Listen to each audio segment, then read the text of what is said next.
القاهرة 30 ديسمبر 1988. لحظة مع عقارب الساعة الكروية كانت رافضة تتحرك. عشب ملعب استاد القاهرة الرياضي كان بيبكي وهو شاهد على لحظات الفراق. ثواني بتمر على الجميع تقيلة. الخطيب بيتحرك علشان يطلع على المنصة ويقول كلمات الوداع لجمهوره في المايك. بسم الله الرحمن الرحيم.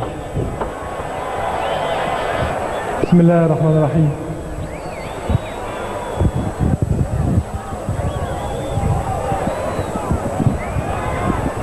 بسم الله الرحمن الرحيم. الحقيقة أنا حاسس إن ده كتير قوي عليا. حاسس إن ده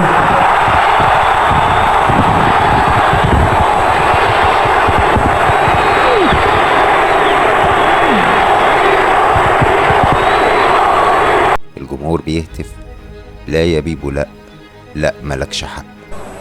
ألف حمد وشكر ليك يا رب. ألف حمد وشكر ليك يا رب. ألف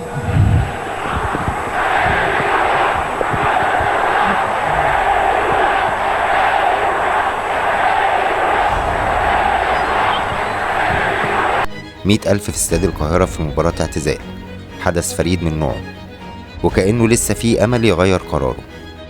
كتير قوي عليا. الحمد لله.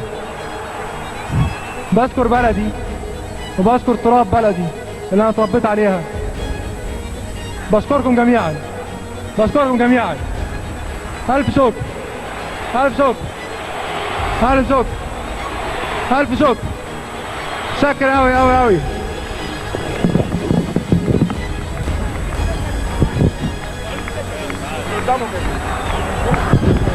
علمة معلش مستعجلين حوالين الملعب لتحية الجمهور الكبير اللي بيهتف كله في نفس واحد: بيبو بيبو بيبو. والأعلام والبالونات اطلقت إلى السماء حاملة صورة الكابتن محمود الخطيب لاعب مصر الأول.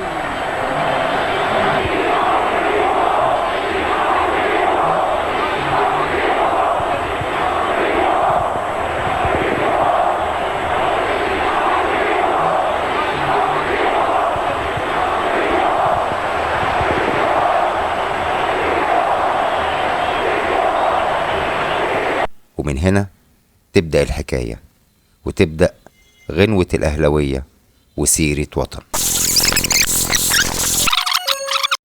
القاهرة 1954 كانت الشوارع سعيدة بقوانين ثورة يوليو، زي قوانين الإصلاح الزراعي اللي صدر في 7 سبتمبر 1952، وكان هدفه الأساسي هو إعادة توزيع ملكية الأراضي الزراعية في مصر.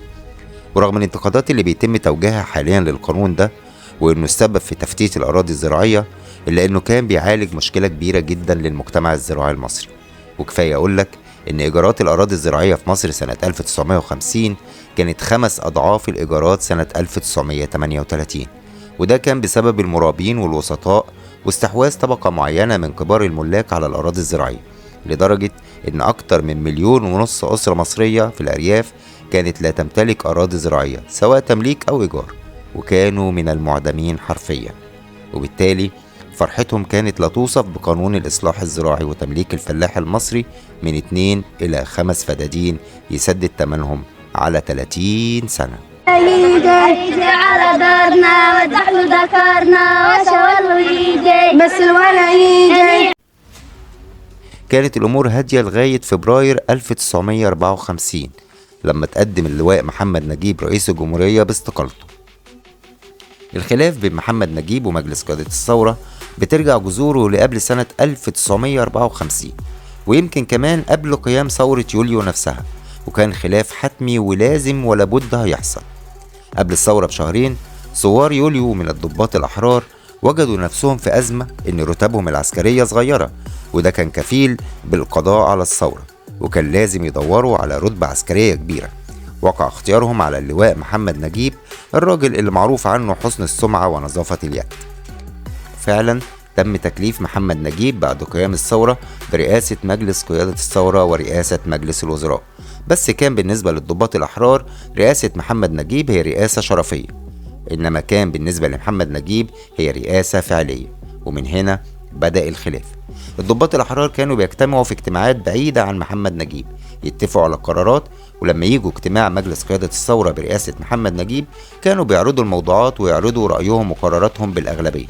بس ده ما كانش بيعجب محمد نجيب اللي طلب اختصاصات وسلطات فعلية. فضل الخلاف يكبر يوم ورا يوم لغاية ما تقدم محمد نجيب بالاستقالة ووافق عليها مجلس قيادة الثورة. تم إعلان بيان للشعب بقبول استقالة محمد نجيب، لكن في مارس 1954 خرجت مظاهرات بتطالب بعودة محمد نجيب، وكان ممكن الأمر يتحول لصراع بين الطرفين ياخد البلاد في سكة حرب أهلية. بس مجلس قيادة الثورة قرر إنه يهدي الأمور، وفعلا رجع محمد نجيب لرئاسة الجمهورية مرة تانية لغاية ما تيجي الفرصة المناسبة لعزله، واللي فعلا حصل بعديها ب6 شهور، وتم تحديد إقامة محمد نجيب في بيت زينب الوكيل. في 19 أكتوبر 1954 تم توقيع اتفاقية الجلاء، الاتفاقية اللي كانت تتويج للكفاح المصري خلال أكتر من 70 سنة، من أول ثورة عرابي لغاية ثورة يوليو 1952، مرورا بقى بثورة 19 ومعاهدة 36 والكفاح المسلح للمقاومة الشعبية في قناة السويس بعد حرب فلسطين، واستمرار الكفاح المسلح حتى بعد قيام ثورة يوليو. كانت قناة السويس مقر لأكبر قاعدة عسكرية للاحتلال البريطاني في الشرق الأوسط، لكن مصر بموجب اتفاقية الجلاء استردت القاعدة دي، واستلمت مصر منشآت عسكرية تحوي معدات إنجليزية قدروا قيمتها وقتها ب60 مليون جنيه، واستلمت كمان خط أنابيب البترول اللي كان بين السويس والقاهرة وتقدرت قيمته ب2.5 مليون جنيه.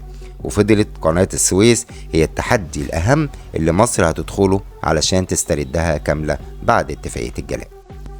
26 أكتوبر 1954 في ميدان المنشية بمدينة الإسكندرية وقف الرئيس عبد الناصر على المنصة يخطب في الشعب المصري بمناسبة توقيع اتفاقية الجلاء، وبعد حوالي 3 دقايق فقط سمعنا صوت 8 رصاصات.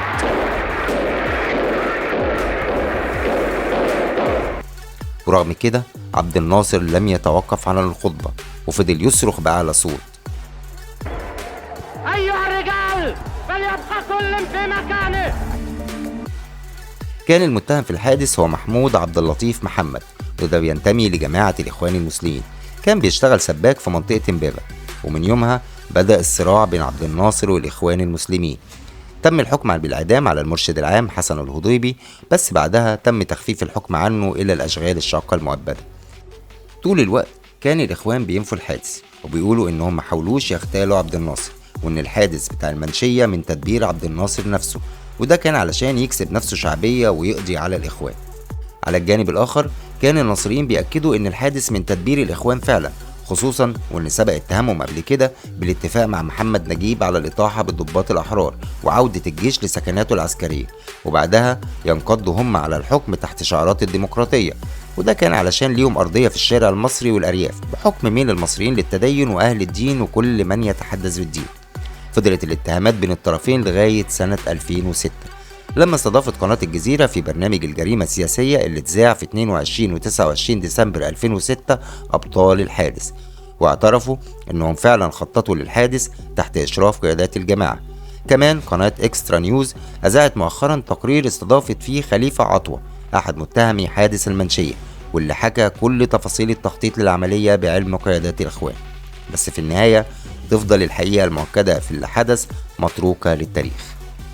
في وسط كل الأحداث دي وفي 30 أكتوبر 1954 في قرية تابعة لمركز السنبلاوين بمحافظة الدقهلية انطلقت الزغاريد إيمانا بقدوم مولود جديد لعائلة الحاج إبراهيم الخطيب. مولود هيكون رمز من رموز مصر الكروية، مولود هو محمود إبراهيم الخطيب.